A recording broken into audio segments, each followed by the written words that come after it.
First, I would verify the doctor's orders, and then I would wash my hands and pry my tubing.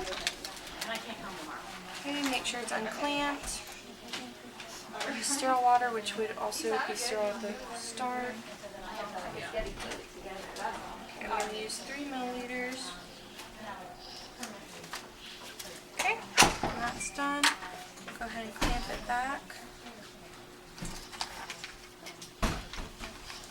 Actually, I would just go ahead and keep it attached for when I use it later. Okay, then I would go ahead and go into the patient's room. I would verify the name, the date of birth, and if they have any allergies. I would then ask them if which hand is their dominant hand and use their non-dominant hand.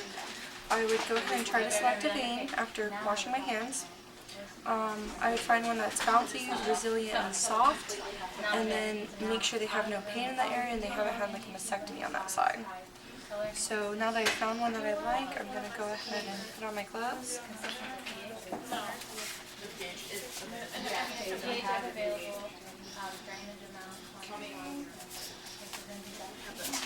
Okay, and I'm going to apply a tourniquet.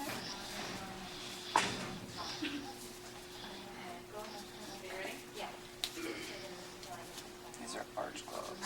There is no one over GMB 302. Okay. Okay, so I found that. I'm going to go ahead and alcohol swab the vein I'm going to select and use. Okay. Go ahead and get my needle out.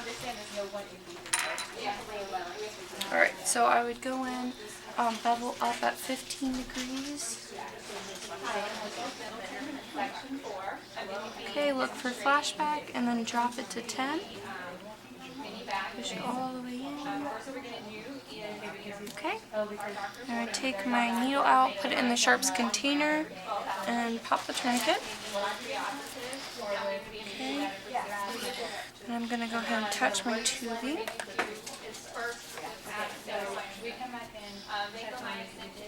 Alright.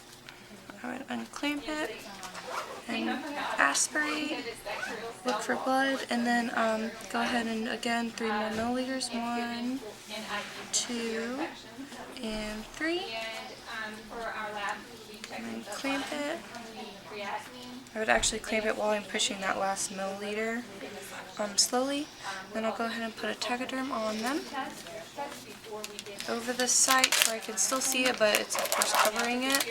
I would label it with the date, my initials, and the gauge of the catheter. Just trying to make a mess out of this.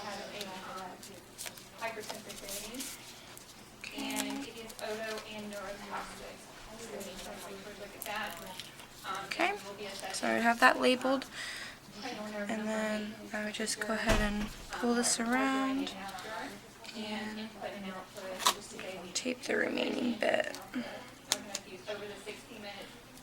And that would be it. I would check the site, make sure there's no pain or swelling or redness after me giving it to them. And then I would go document, again, the name, date, initials, my initials, and I would do the site I used, the gauge of the catheter, the number of attempts, how the patient reacted, and any patient teaching that I did during the time. Thank you.